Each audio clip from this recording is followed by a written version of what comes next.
Situasi gawat, Jenderal. Bapak Presiden menunggu di istana. Kalau begitu, tunggu sebentar. Saya berpakaian segera. Tidak usah, Jenderal.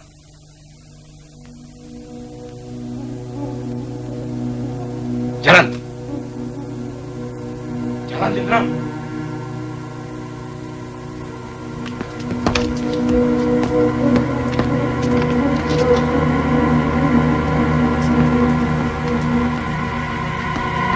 Masuk. Masuk, Bu. Masuk.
Masih sakit, Mas? Kok malah nanya? Mau minta apa? Kalau masih sakit, buat tidur. Kok malah bekerja? Justru karena sakit ini tidak bisa tidur. Hisap cangklong saja tidak bisa. Tidurlah situ dulu.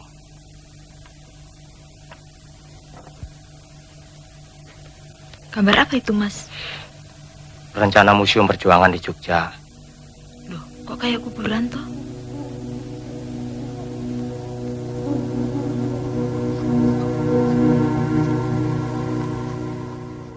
Ibu boleh diperkenalkan kepada teman-teman nih, Ibu nama lengkapnya siapa, kemudian anak keberapa dari Bapak Jenderal Suprapto?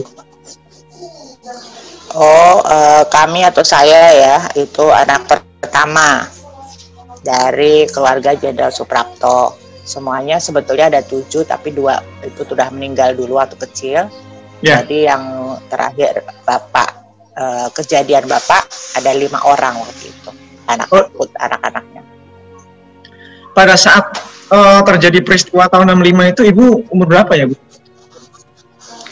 Saya SMA, jadi mau masuk universitas, tapi saya lagi mau mapram ya, saya sedang mau persiapan mapram. Praktis kan waktu itu kejadian di Jakarta itu cukup rame lah ya, yeah. Karena waktu itu juga sudah ada macam-macam gerakan keributan-keributan atau situasi yang mencekam atau situasi yang tidak kondusif lah. Jadi kita semuanya 1 tahun tidak kuliah, tidak sekolah. Yaitu waktu itu ada kami, KAPI dan sebagainya. Kurang lebih masih satu ini Bu ya, satu usia dengan istri pertamanya Jenderal Ahmad Yani, Bu Ruli. Oh enggak, di bawahnya. Oh di bawah 1 tahun. Ya, Mbak Ruli, saya mungkin sama siapa ya? Mbak Cui kali ya. Bu Catherine. Jadi saya sama Catherine ya, sama kalau dari keluarga MT Haryono nggak ada yang sama, tapi ada Agus Sutoyo. Oh Pak Agus, ya. Ya Pak Agus. Ya. Kita satu lehting lah, kelahiran tahun 47. Tahun 47. Jadi pada saat masa-masa distorsi itu sebenarnya Ibu sendiri sudah sedikit banyak paham gitu Bu ya tentang kondisi apa yang terjadi di seputar negara, kondisi politikan, atau mungkin perbincangan-perbincangan mungkin di antara keluarga dengan Bapak begitu? Kalau mengenai hal-hal yang bersifat politik atau apa, memang orang tua tidak pernah menyinggungnya. Kita dulu kan bebas ya, kita situasinya anak-anak bebas sendiri, masing-masing punya organisasi, punya kegiatan sosial, kegiatan olahraga juga, di mana-mana juga jalan.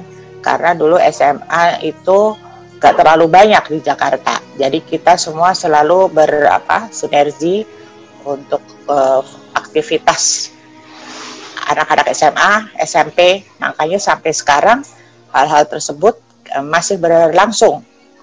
Jadi kita mengadakan reuni yang dulu-dulu itu masih ada komunikasi yang baik. Yeah. Kalau sekarang kan udah terlalu banyak sekolah, jadi kita pada saat itulah dialog-dialog di antara para siswa-siswa mengenai situasi negara, situasi politik waktu itu cukup hangat. Gitu. Karena waktu itu ada kami, Kesatuan Aksi Mahasiswa Indonesia, ada KAPI, Kesatuan Aksi Pemuda itu, dan waktu itu cukup ramai, di mana ada juga CGMI dan sebagainya, itu mahasiswa yang beraliran kiri, komunis ya. Okay. Anak-anak didik itu. Jadi kalau ketemu pasti ribut. Iya. Apa yang mau ditanyakan Mas Menta? Apakah Ibu kami ya Bapak dan juga keluarga ini menghabiskan sepanjang usia di Jakarta atau berpindah-pindah juga, Bu? Kalau mengikuti namanya tentara, dari mulai jadi tentara saya kecil itu udah kebawa kemana-mana ya. Yeah. Jogja, Solo, Semarang. Malah Bapak di Semarang waktu itu sama-sama Bapak Gatot Subroto, kita satu rumah. Kemudian ada Suprapto Gubernur juga satu rumah, karena itu kan rumah dinas yang besar-besar dulu di Semarang kan rumahnya gitu. Kemudian Bapak menjadi Panglima Komando Antar Daerah Sumatera di Medan 2,5 tahun kalau nggak salah. Itu situasi PRRI Permesta waktu itu. Oh, PRRI Permesta. Tapi saya tinggal tetap di Jakarta, cuma mondar-mandir ke Medan. Adik-adik semua sekolah di sana di Medan, dan situasi waktu di sana itulah saya lihat Juli Lubis, banyak itulah yang peristiwa-peristiwa PRRI di sana. Bapak jadi Panglima Komando Sumatera di sana sampai 2,5 tahun apa berapa itu, saya lupa juga.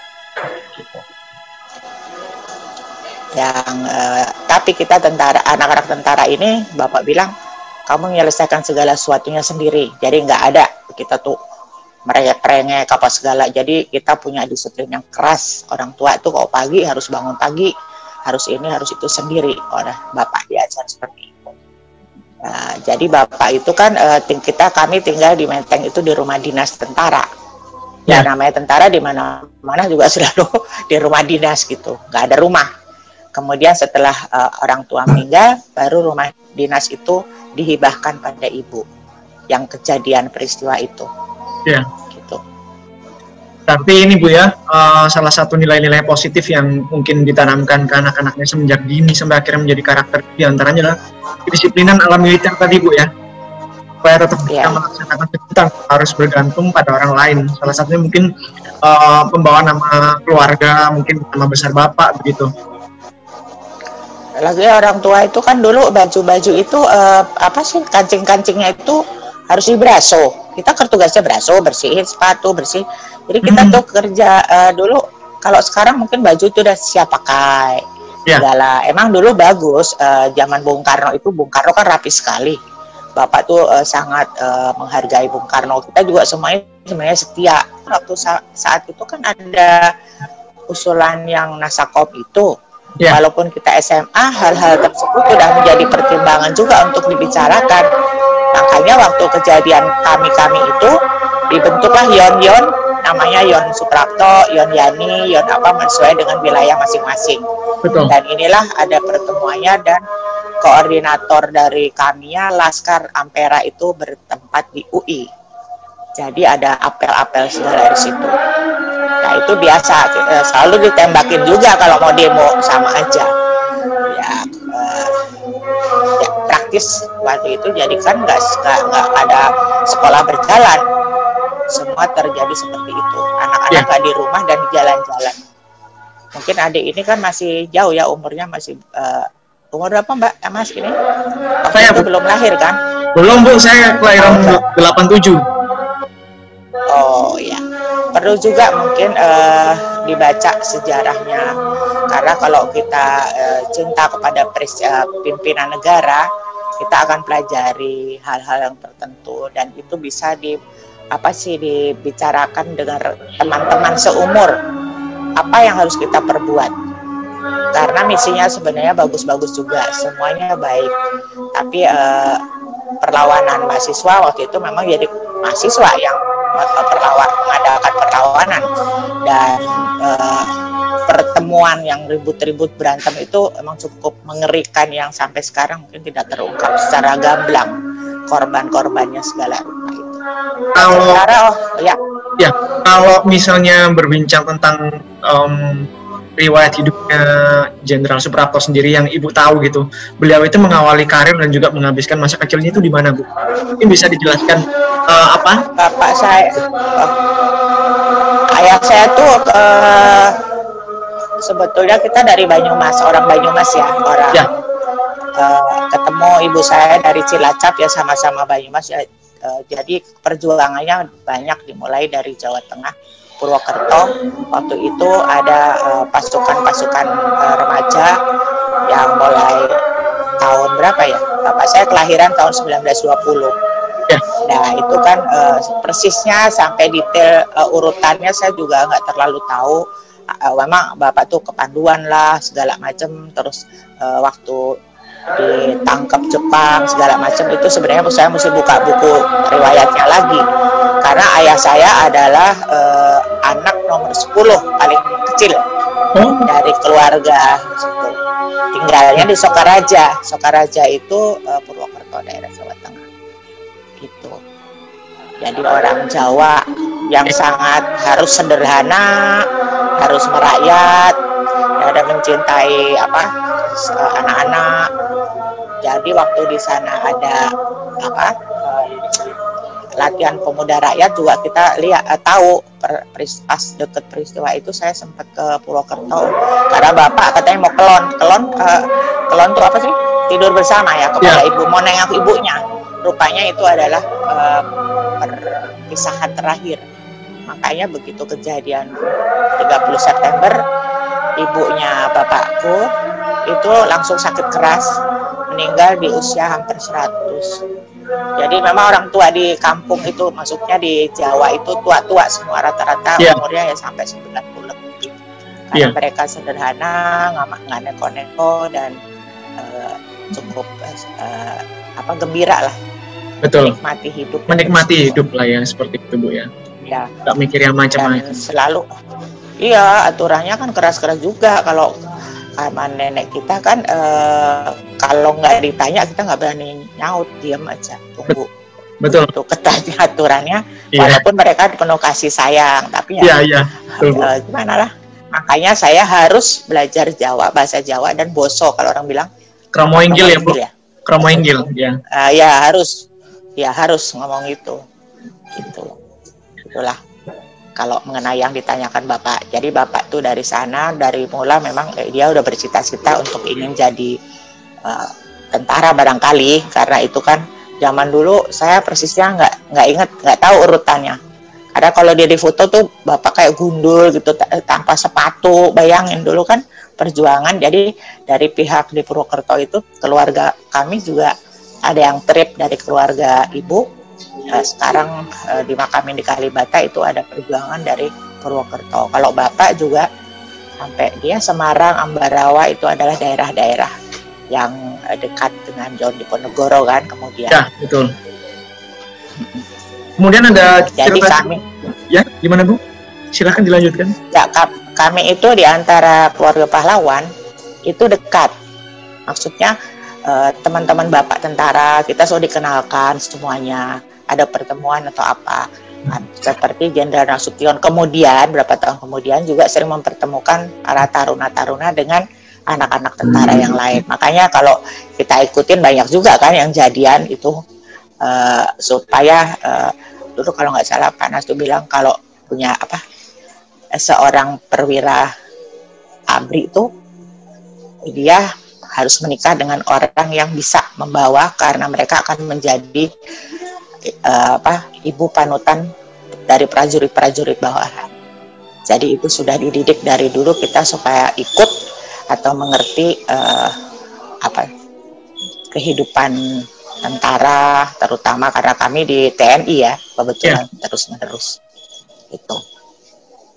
Jadi kemudian perjalanan Bapak ya. Ya, gimana? Mas? Silakan dilanjutkan. Di apa Mas? Kalau di Jawa emas itu biar muda juga ngemas ke.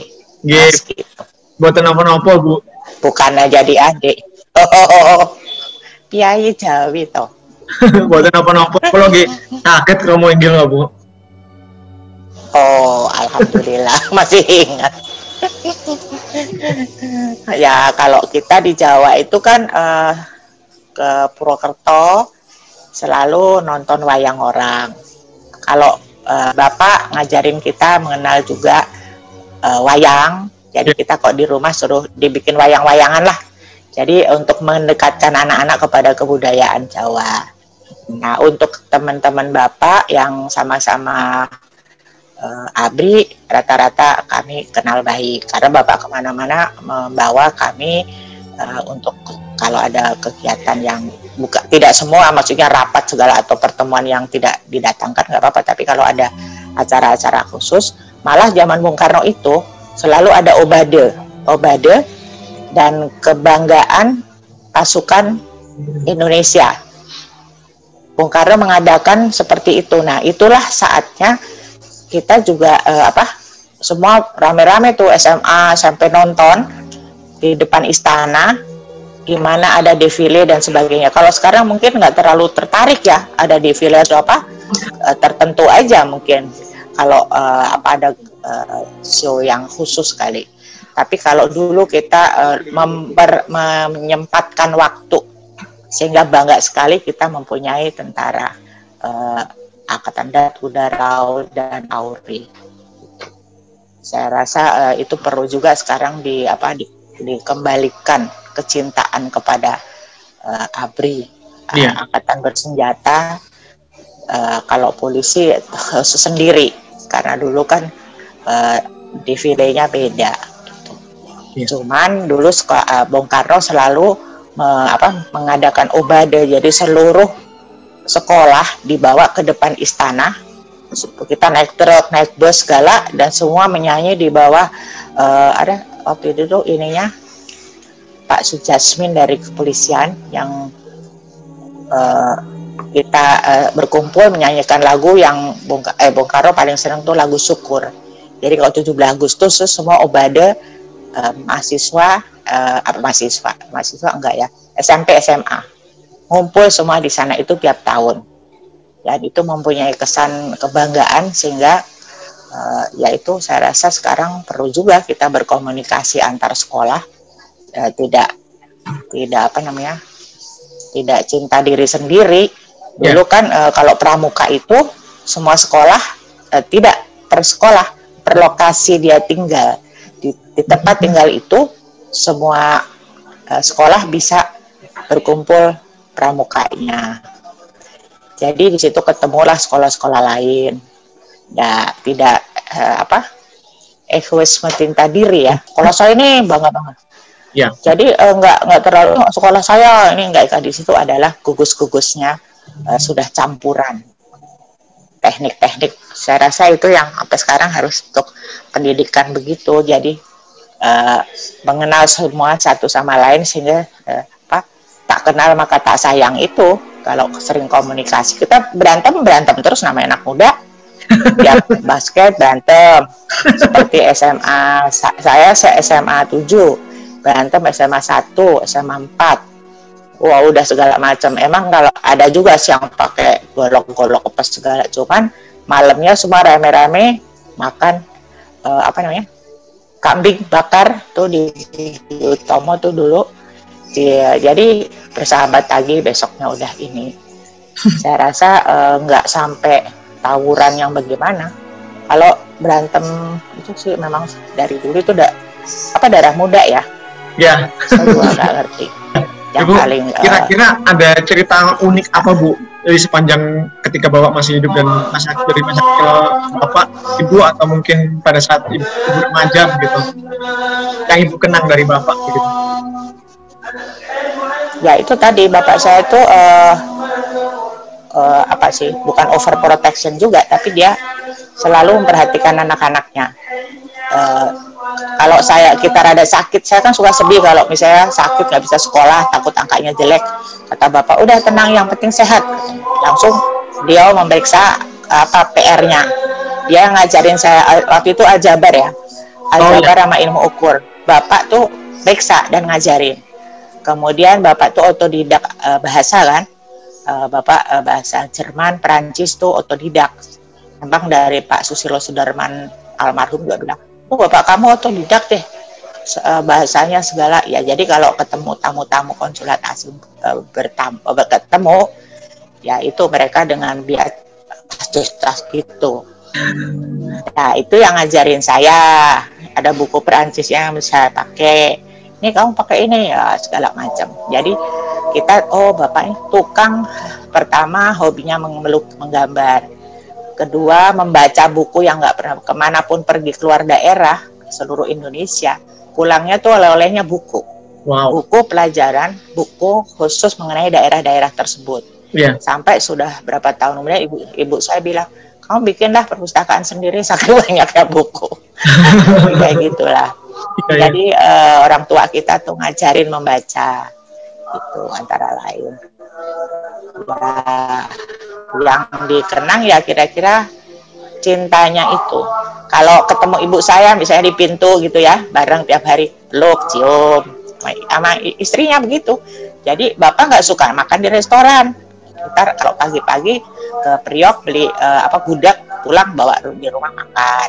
Dulu begitu, tapi mungkin ya emang dulu nggak ada kafe-kafe yang gimana ya. Ya. Lebih berkumpul keluarga. Karena di luar itu bapak tuh bekerja memang dari pagi sampai malam, kadang rapat segala. Jadi nilai-nilai pertemuan itu dimanfaatkan sebaik-baiknya. Apalagi di Semarang itu kita satu rumah sama keluarga Gatot Subroto. Jadi saya kenal baik sama anak-anak satu rumah. Satu rumah kan. Jadi jadi kenal baik semua. Kemudian sama keluarga Sudirman, bapak dulu pernah jadi ajudan tuh tahun berapa ya lupa. Sama keluarga Sudirman juga kenal baik banget. Saya kalau selama mereka udah pada meninggal, saya suka telepon Sudirman. Saya sampai beliau sakit, terus sama Bu Gatot saya tungguin malah meninggal di rumah sakit. Jadi saya karena paling tua barangkali kenal lah ibu-ibu kita yang lain. Persahabatan ibu-ibu janda-janda itu sangat baik. Karena dulu kan cukup lama ya ini ya. Kalau sekarang kan ganti terus, anak-anak nggak dilibatkan, nggak terlalu kenal satu sama lain ya kan. Iya. Oke, Ibu, kemudian saya ingin tahu adalah yang ingin ditahu? Ingin saya supaya generasi muda ini juga membuat bukan FKPPI, bukan seperti itu aja terserah, tapi komunitas yang selalu bersinergi, membaca apa yang telah terjadi, yang kemungkinan akan terjadi, itu perlu juga dialog. Kan nggak ada larangan sekarang, lebih demokrasi. Betul. Udah banyak demokrasi terbuka, asal nggak main media yang ngaco gitu kan. Iya. Jangan meresahkan. Jadi harus pandai menemukan informasi juga ya Bu ya. Iya, sebangsa adik ini, Mas ini, apalagi ya, harapan bangsa. Amin. Untuk memotivasi semua umur, mulai kalau kita anak saya kan suaminya tentara ya, jadi sekolahnya tuh anak-anaknya tentara, itu sudah dibina dari kecil di komplek tentara, dari kelas 1, kelas apa udah bisa lagu-lagu perjuangan, bisa mengerti, bisa mandiri. Nah itu saya rasa semua sekolah perlu seperti itu. Nggak ada bully-bulian lah, bully-bulian. Ya. Bu, kemudian Jadi kita apa lagi? berbicara tentang apa distorsinya peristiwa 30 September tahun 65 ya Bu ya. Ini di saat kejadian itu kan Ya. Bapak salah satu yang diculik dari rumah dalam kondisi hidup-hidup ya Bu ya. Ya. Ya tetaplah itu namanya ada Itu apa? Bagaimana? itu sebetulnya kita udah membuat buku. Mungkin waktu ketemu Catherine segala macam, kita membuat buku apa dulu ya kunang-kunang kebenaran, tapi terus kalau nggak salah direvisi sama Abi itu kunang-kunang kebenaran apa gitu. Kunang-kunang kebenaran di langit malam. Undang semua ya itu kan judulnya diganti kalau nggak salah sama Abi. Sekarang dibagikan sama ibu-ibu Dharma Pertiwi dan sebagainya, saya lihat seperti itu. Ya, itu ada beberapa kali kisahnya yang kalau mau tahu mungkin jadi nggak nanya terus kan, orang-orang kan bosen yang nanya. Kita kalau ditanya-tanya juga kadang-kadang kasihan juga gitu loh, yang kita kadang-kadang menyedihkan ya kan. Kadang-kadang ada yang perlu tahu, seperti cucu-cucu saya nggak semuanya apal, cucu ya cucu baru tiga, tapi maksudnya peristiwa itu sebenarnya yang paling menyedihkan buat saya. Kenapa orang tua kami itu yang berjuang melawan segala Jepang lah, Belanda lah, ada sekutu lah, meninggalnya oleh tangan bangsa sendiri. Itu sangat disesalkan. Jangan sampai terjadi seperti itu. Berarti perlu kenapa gitu. Karena peristiwa itu sampai sekarang semua juga nggak terlalu terbuka mengenai korban-korban yang di daerah itu. Karena sebelum terjadi itu memang kita mendengar ada apa sih namanya cungkil mata di daerah, memang lebih mengerikan. Ya. Sebelum itu siapakah dan sebagainya itu kan kalau mau dibuka bisa menyebabkan keributan atau ini, tapi nggak dibuka, itu satu sejarah. Jadi itu terserah dari pakar-pakar yang mengetahui. Jadi peristiwa yang terjadi itu buat saya, karena kebetulan saya waktu itu saksi mereka datang itu saya, karena kita dikenalkan bentuk satuan-satuan sama orang tua kita. Makanya waktu bilang dia datang, oh Cakra, saya bilang itu Badai Cakra, karena dia di bawah lampu. Jadi itu di kamar depan kan, bapak saya sedang baru menulis karena baru pulang dari rumah sakit cabut gigi atau apa gitu kan. Nah terus ada orang dubrak-dubruk masuk. Dah kok siapa? Masih sempat menghormat, saya dengar benar-benar. Siapa? Bapak dipanggil presiden. Loh, masa loh? Bapak saya minta mau ganti baju gitu lah. Nggak usah. Bapak saya buka pintu. Nah saya nggak berani keluar, saya lihat siapa sih. Karena kemudian yang datang itu lebih kasar, yaitu mencoba merusak alat komunikasi yaitu garasi. Karena rumah kita tuh kan rumah Belanda zaman dulu yang dibesuki itu, yang kejadian bapak. Jadi slotnya tuh double, sehingga dia nggak bisa tuh merusak mobil yang di dalam. Dan dia masuk ke dalam, saya tahu banget tuh namanya Sulaiman, dia banting telepon segala macam. Jadi ibu mau keluar, jangan keluar. Nah adik saya lagi pada tidur, saya bilang ada rampok, saya bilang. Karena dia waktu itu sering kejadian, ya mau dibilang rampok kali berbaju hijau udah mulai ada nih kericuhan yang, makanya situasi itu nggak bisa diceritakan kalau cerita baiklah situasinya yang mengerikan untuk rakyat, kita saling curiga juga sama mereka.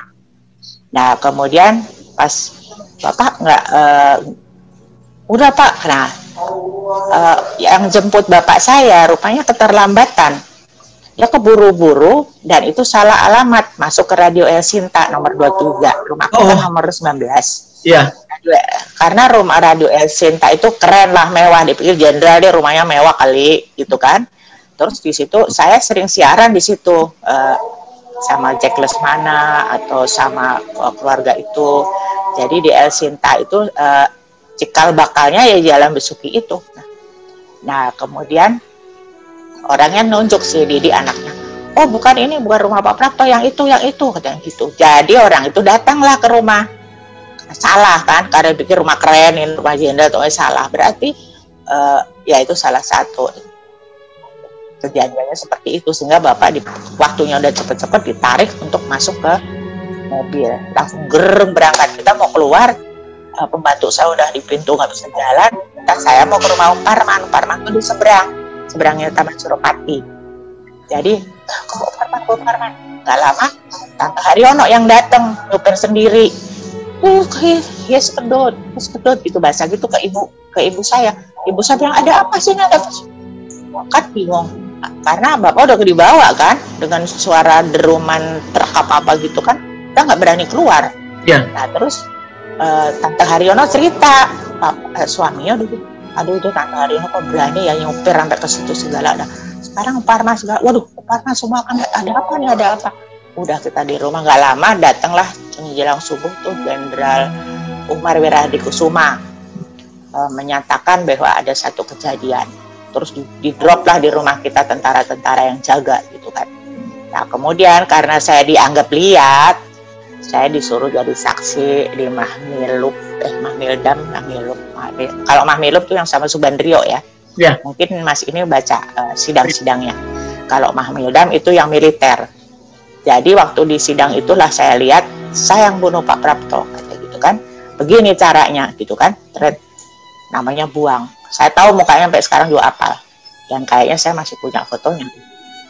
Kemudian karena saya dianggap saksi waktu itu diamankan sama tentara, maksudnya jangan sampai kemana, tapi saya ikutin aja lah gimana kita nggak keluar dari.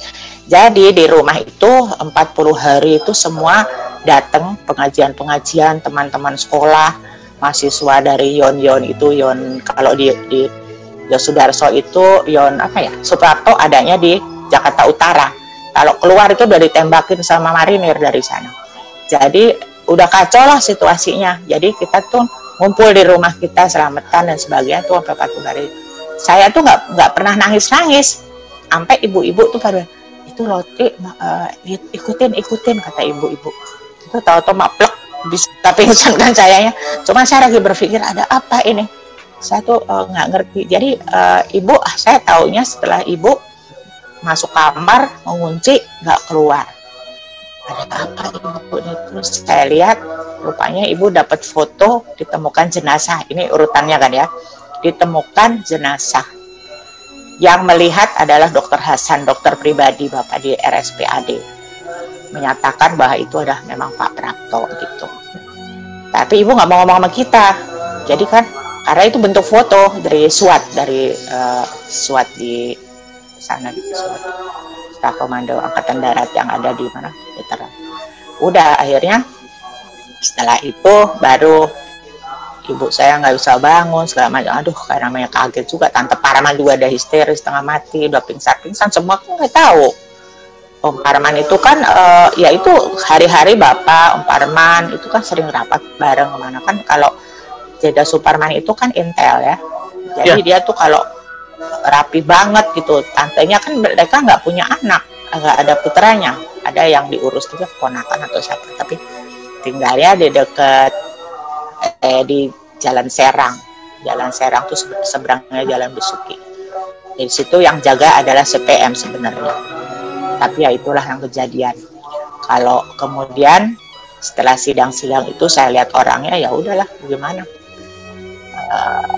Waktu hanya Badrio saya diundang untuk lihat, cuman ya saya sedih aja kok ada orang seperti itu. Kan ditanyanya juga nggak usah lah saya ungkapkan Badrio itu jawabnya bagaimana, tapi saya terpatri hal-hal seperti itu, terpatri di otak saya gimana mereka itu menjawab, mereka ini begitu-begitu.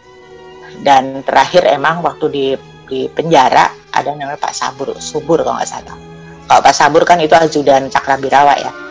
Pak itu dia tuh udah bener-bener enggak, ya namanya dari Cakra itu kan namanya tentara, ibaratnya disuruh cemplung sumur nyemplung juga kali ya. Jadi mereka itu merasa menyesal. Yang emang baik, kalau yang emang udah dicetak itu ada yang dicetak kalau begitu, bukan yang lainnya memang udah diindikasi untuk dijadikan tokoh gitu untuk mengkoordinat. Tapi yang terbawa untuk pasukan itu kan nyesel sekali. Saya lihat sedih di penjara dia sholat ya Allah, saya bilang dia nggak tahu apa yang dia suruh, namanya tentara, risikonya kan begitu. Jadi sampai sekarang itulah dimanfaatkan orang-orang yang baik dan orang-orang yang memang ada indikasi dan gampang di ini kena. Makanya kalau tentara itu kan setiap ada atasan, kalau disuruh apa juga harus dilaksanakan. Nah itu gimana? Makanya sekarang janganlah seperti itu kejadiannya terhadap orang-orang lain. Itu aja kali kalau saya mengingat, hanya itu ada penyesalan kenapa kejadian ini justru di orang Indonesia. Banyak opini, perkiraan dan sebagainya. Dan saya dapat surat-surat segala. Itulah sebabnya saya pikir kita nggak usah berpolitik lah. Takut berpolitik maksudnya membentuk grup sendiri pahlawan itu, karena kita juga takut ya ditunggangin orang atau kita juga salah persepsi. Lebih baik kita melakukan hal-hal yang lebih positif dan bersifat biasa aja. Jadi, makanya kalau Mas ini perhatiin, ya. Bu, kenapa? Selama diperhatiin gimana, Bu? Enggak, kalau apa ya? Enggak, kalau kami itu kan enggak bergerak kalau Mas ini lihat kan di antara keluarga kami yang benar-benar berpartai politik dan sebagainya kan enggak ada. Kira-kira kita juga udah trauma. Jadi lebih baik nggak usah lah takut ditunggangin orang, dimanfaatkan orang, atau kita malah jadi emosi yang tidak. Itu lebih baik kita mendoakan mereka.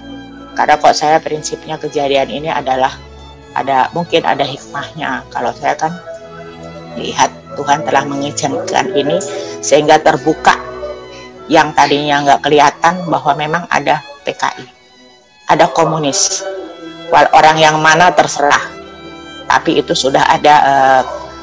Karena kalau Mas ini lihat di daerah Jawa itu yang orang-orang pesantren dibantai, dipotong leher dan sebagainya, itu kan ngeri sekali.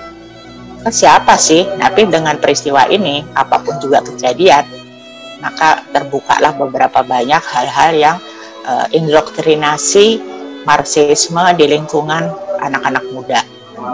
Mereka boleh aja baca, kenapa enggak? Justru harus dipelajari dong.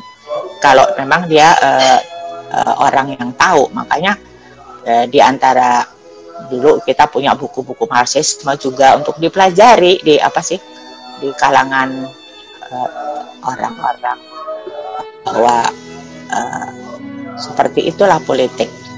Dan saya rasa karena Bung Karno juga terlalu lama kali ya menjadi presiden, jadi kalau ada apa-apa nggak pernah mendengerin gitu. Kan ada clash sama Bung Hatta, sama siapa-siapa dulu kan nggak cocok ya Bung Karno. Yeah. Tapi kita semua mencintai beliau sebagai proklamator dengan sifat-sifat yang sampai sekarang nggak ada tandingannya di dalam hal-hal yang khusus ya. Misalnya pengetahuannya, strategi politiknya, kecintaan kepada tanah air dan suku-suku. Malah dulu dia bilang disuruh kawin antara suku supaya terjadi Indonesia. Karena kan sukunya nggak berkotak-kotak gitu kan. Iya, benar-benar. Gitulah kira-kira. Ternyata kejadian juga ya sekarang bersuku-suku. Maaf. Yang mau ditanya Mas?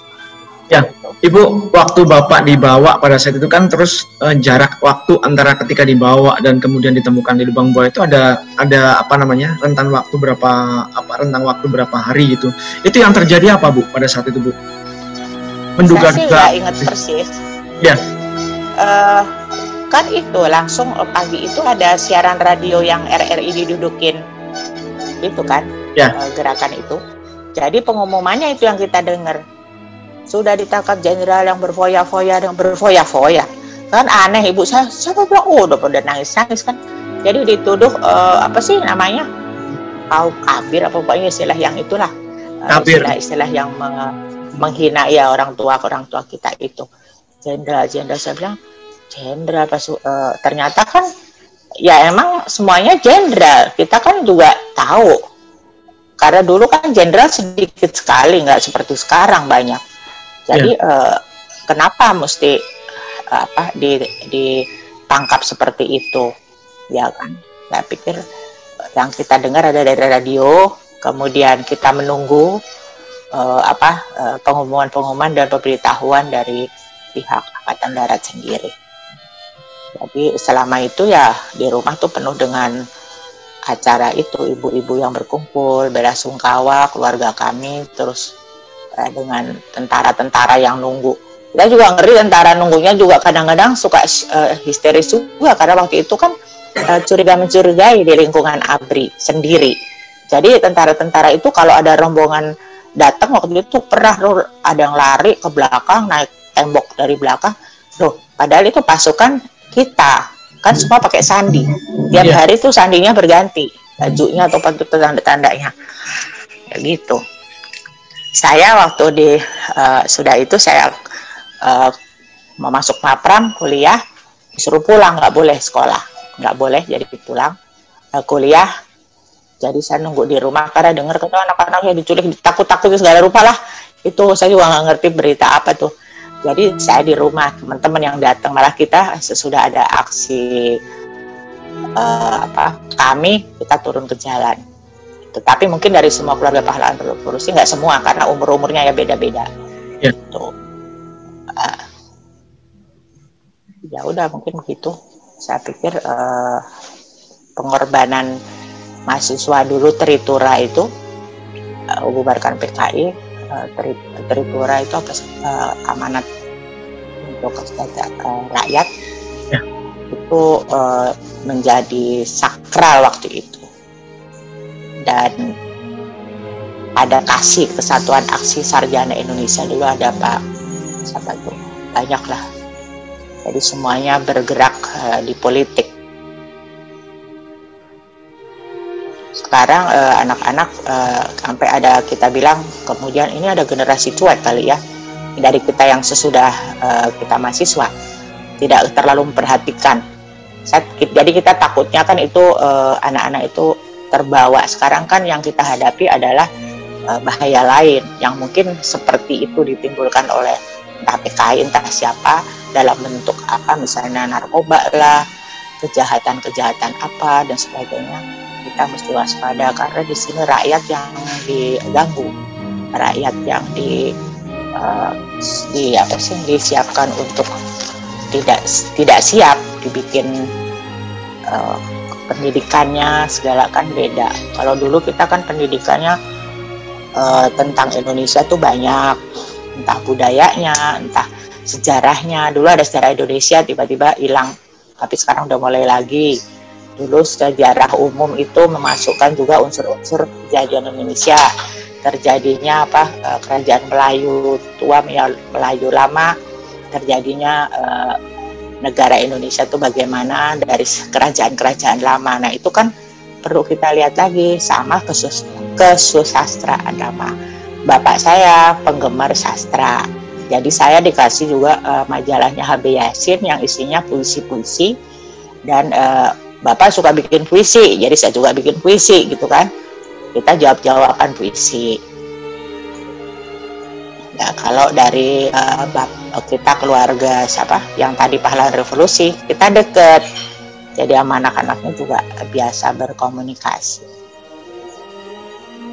Ibu, kemudian setelah kejadian tersebut bagaimana Bu kehidupan Bu?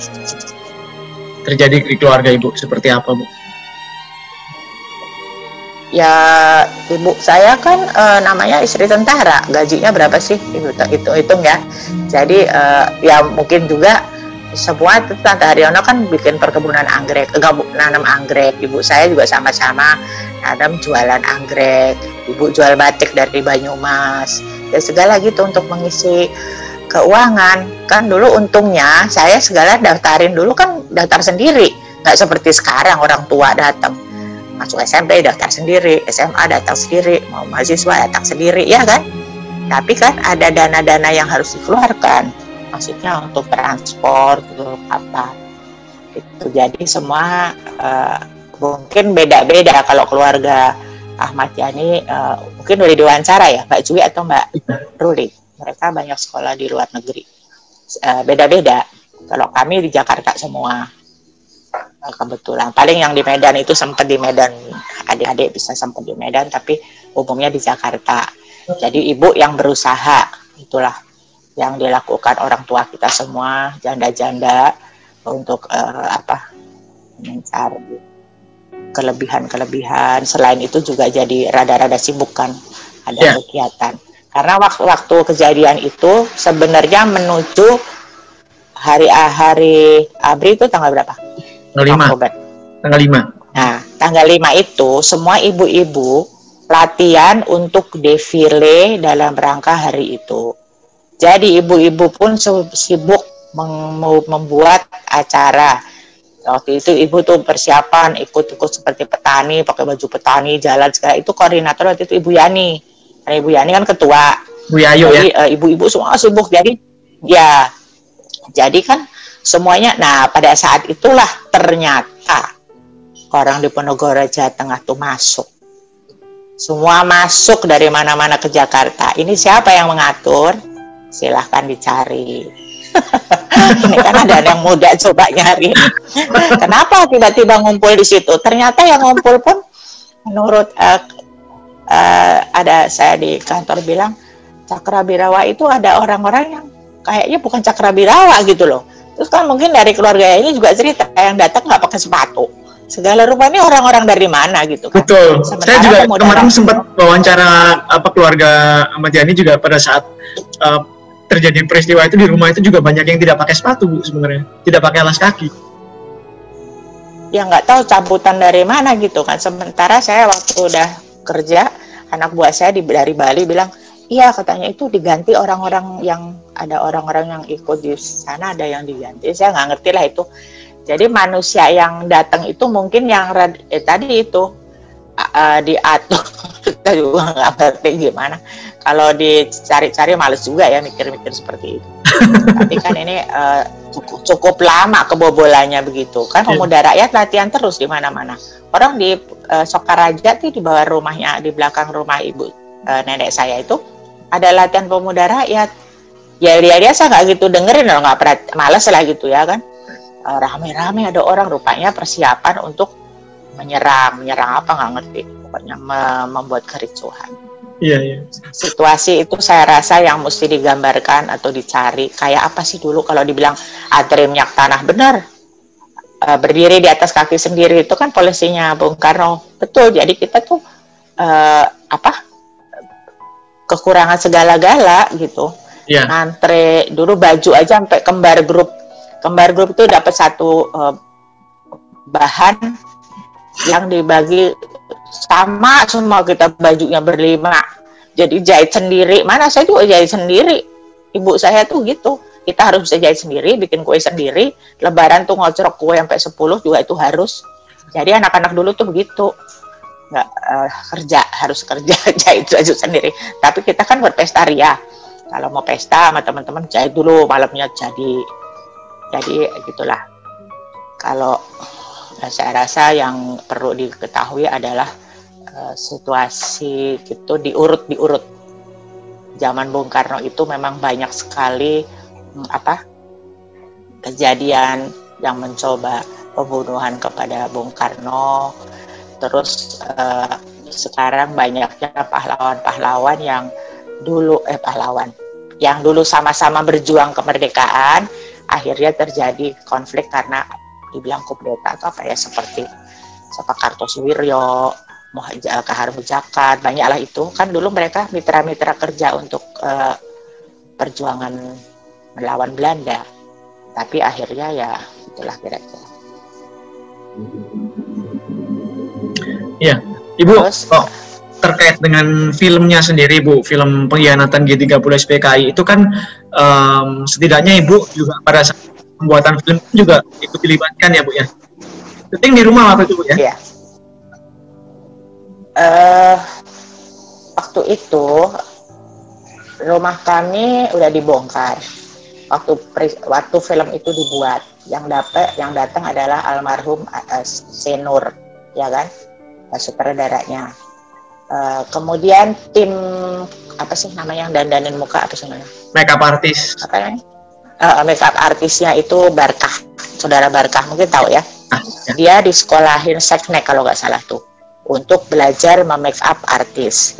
Waktu itu dia mencari orang-orang yang mirip dengan tokoh, misalnya Umar Khayyam yang jadi Bung Karno, terus siapa-siapa. Itu sebetulnya ada satu film lagi sambungannya, Jakarta kalau nggak salah ya. Betul. Ada Ali Sadikin, terus nggak boleh diputarkan sampai sekarang, belum tahu. Nah itu Arifin Senur tuh datang ke rumah-rumah, berdialog, nanya gimana ceritanya, harus dicatat dan sebagainya. Tapi semuanya untuk barang itu karena rumah kami udah dibongkar, karena ibu kan pengennya anak-anak udah gede, rada diluasin sedikit karena bapak udah nggak ada, jadi udah gak sesuai dengan aslinya. Padahal waktu itu ada kemudian surat keputusan gubernur, rumah-rumah itu tidak boleh dibongkar, tidak boleh direnovasi, tapi terlambat. Jadi surat dilarangnya itu kita sudah keburu.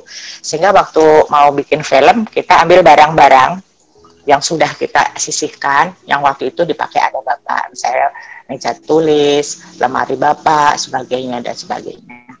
Dan akhirnya Bapak Arif Senur minta koreksi apa gitu. Memang ada beberapa mungkin yang tidak sesuai dari, mungkin kalau udah bertanya wawancara yang lain, ada beberapa yang tidak sama atau tidak sesuai ya. Waktu itu kali kan masih ingat waktu bikin filmnya kan tahun berapa ya? Nah itu kan 82. Orang masih ingat untuk 82 ya? Iya, 82, kan, 84 gitu. Jadi banyak hal yang kalau diungkapkan menyedihkan, seperti meninggalnya adik Irma Suryani itu kan, si adik itu kan pengennya mau gimana gitu dia kata-katanya kan, tapi kan menyedihkan kalau semua diungkapkan terlalu gamblang gitu.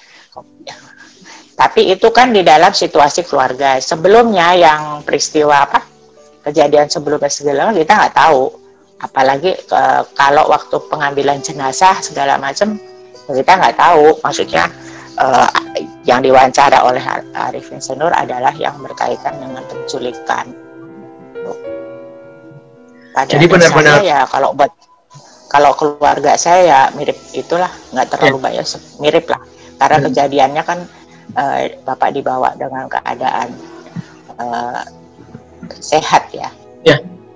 Bisa udah sebulan baru saya sedih banget melihat bajunya, saya nggak bisa sampai kamarnya kerja tuh saya nggak pernah masuk ke kamarnya karena saya selalu beresin bajunya, beresin buku-bukunya gitu kan, karena ibu kan punya anak-anak lain yang diurus, jadi saya ngurus bapak tuh, jadi kayaknya sampai lama baru pikiran ya itulah kira-kira. Berarti memang kalau secara untuk gimana Ibu? Gimana Ibu? Iya. Kalau secara kronologis di film itu memang sesuai dengan kejadian realnya ya. Hanya mungkin setting lokasinya yang karena memang jadi makanya harus ada penyesuaian gitu ya. Ya ada yang diterus terangin oleh keluarga, ada yang memang nggak semua diterus terangin. Yang kita tahu kalau peristiwa Pak Syam dan sebagainya kita kan nggak tahu, itu datanya dari pemerintah. Apa betul apa enggak silahkan aja, mungkin ada katanya sih ada mau dicari kebenarannya lagi, mungkin ada yang kurang lebih lah, saya nggak tahu persis. Jadi sekarang masalah kalau nggak diputar gimana.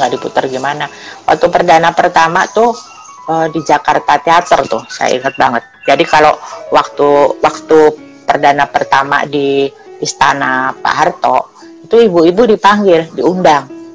Coba bayangin, lagi begitu diundang, lihat begitu, gimana Tante Parma segala macam kan. Jadi saya udah pokoknya namanya tuh udah sangat parah lah kesedihannya. Nah, jadi diundang nih loh begini kurang serem. Waduh, akhirnya waktu diputar di Jakarta Teater kita kan pergi ke sana, itu kita udah mahasiswa ya. Wah pada nangis di ini, karena itu teman-teman kita juga lihat Catherine, lihat Masya gitu kan dari Panjaitan begitu. Oh pada nangis di bioskop di Jakarta Teater waktu itu perdananya diputar untuk kita gitu. Jadi kalau yang isi film saya pikir kalau nggak usah kan ada boleh diputar boleh enggak. Karena banyak juga sih film-film bagus kalau kita lihat film di Metro tentang ingatan, tentang orang-orang terkenal di TV One, itu semua adalah pahlawan-pahlawan lain juga yang perlu sama-sama juga sering dilihat karena perlawanannya kan beda-beda. Iya, seperti itu. Saya rasa nggak perlu, kalau memang mau dikoreksi ya nggak terlalu ini deh. Saya takutnya malah jadi lain banget. Benar sekali. Iya kan? Iya. Dan mencari orang-orang yang mirip kan susah. Benar. Ya kan, orang-orang yang orang-orang yang mirip. Walaupun bapak saya kurang mirip karena bapak saya kan gede, tegap, seru gitu kan, seru lagi. Maksudnya namanya tentara. Iya benar. Jadi wah, bapak kok layu begitu ya? Ya nggak apa-apa. Habis nyari figur yang begitu susah dalam waktu mendadak. Rata-rata anak-anaknya sampai berapa lama nggak mau nonton kayaknya. Masih teringat lah. Iya. Tapi ya udah tinggal tapi jangan dibikin baru lagi lah. Kalau saya pikir takutnya bedanya total nggak ngerti juga kan. Iya. Ya kalau untuk film-film perjuangan dulu kan ada Yayasan 10 November itu yang Des Alwi itu, mungkin masih ini tahu ya. Iya. Itu Des Alwi meninggal itu beberapa film kan diambil dari luar negeri. Makanya kalau namanya katanya kalau pahlawan nasional itu beberapa data itu banyaknya dari luar negeri. Karena kalau Belanda tuh lihat musuh bukan justru dia punya data yang lengkap. Jadi kita pinjam dari sana justru kan. Iya. Itu juga, tapi ya itulah untungnya dia nyimpen. Nah itu Des Alwi mengumpulkan diputar. Ya itu saya kalau nonton di veteran situ, di gedung veteran, kadang-kadang nonton saya suka nangis. Itu di mana anak-anak 14 tahun lehernya diikat satu sama lain di jalan itu terus tembak. Jadi situasi itu, tapi kita ya jangan tenggelam dalam kesedihan seperti itu, bahwa orang ingat bahwa dulu kamu itu nenek moyangnya itu dulu yang nggak nenek moyang nggak sempat punya anak ya, tapi suku-suku yang sudah dimusnahkan atau peristiwa-peristiwa Indonesia itu begitu pahit dulunya, jangan sampai ulang lagi, dicederai oleh hal-hal yang benar tidak baik.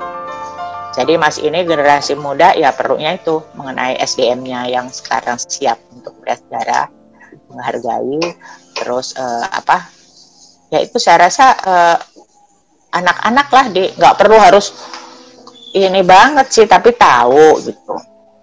Sekarang kalau ditanya tentang pahlawan aja, waktu itu anak-anak asal jawab aja. Pahlawan juga nggak perlu sampai terlalu dikultuskan seperti itu, tapi diketahui dalam sejarah. Betul.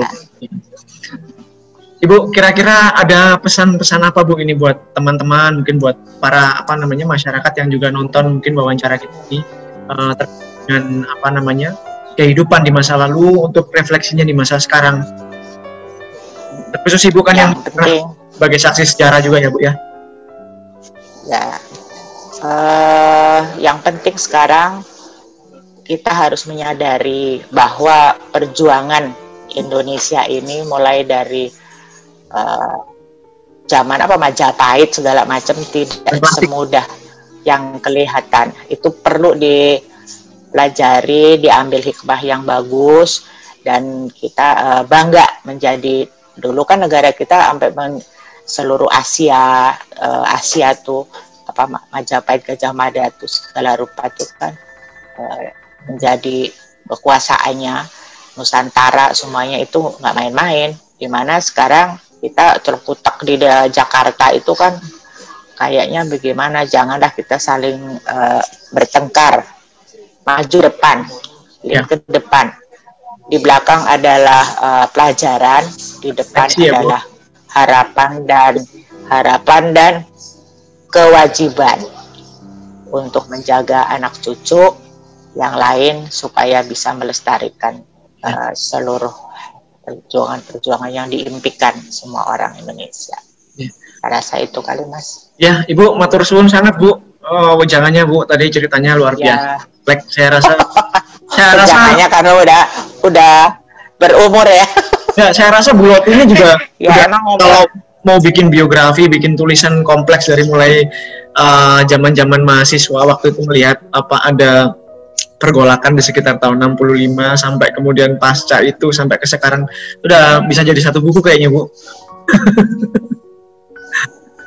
Dulu sih suka bikin buku harian bisa disalin, tapi Iya, kan harus jadi biografi. nggak tahu juga itu kan bakat terpendam. Paling saya dulu nulisnya sih nulis cerita pendek, puisi, Cerpen. terus melukis ya, Iya. ya.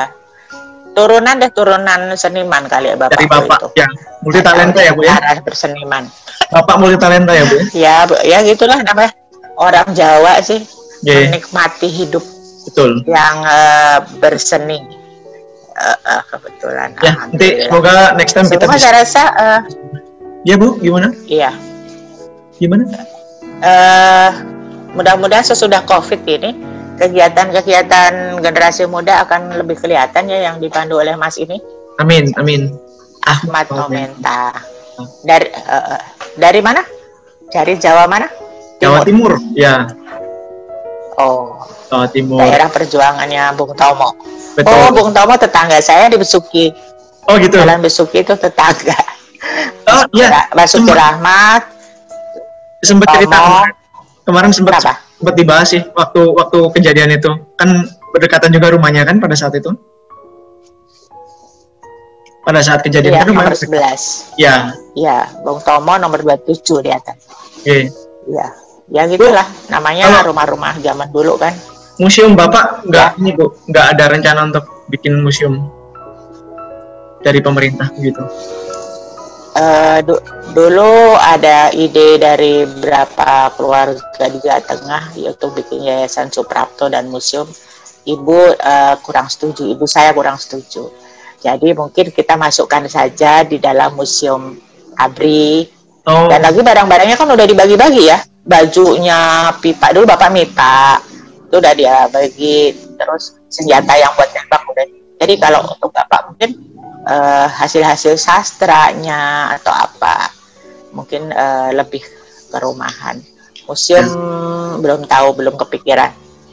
juga mungkin Jadi satu aja lah sama yang lain. pengkhianatan gitu ya, Bu. Itu ya Museum Monumen Pancasila Sakti. Oh iya, Ya, kan barangnya juga. itu yang di ini Lubang Buaya. Ya. Lubang Buaya. Ya, Di Lubang Buaya. Ya itu kan kalau tanggal 30 selalu ada upacara ABRI di sana, ya, tahlilan betul. tiap tanggal 30. Jadi kita juga selalu ke sana walaupun makamnya Bapak kan di Kalibata. Benar. Ya, terima kasih ya Mas. Ya, Mudah-mudahan saya terima kasih banyak, Bu, atas mungkin- waktu Ibu. Ya sama-sama, semoga sehat-sehat semua dan tercapai cita-cita para Semua Ibu, generasi muda. sehat selalu. Salam untuk keluarga, Bu ya. Terima kasih. Assalamualaikum warahmatullahi wabarakatuh. Waalaikumsalam warahmatullahi wabarakatuh.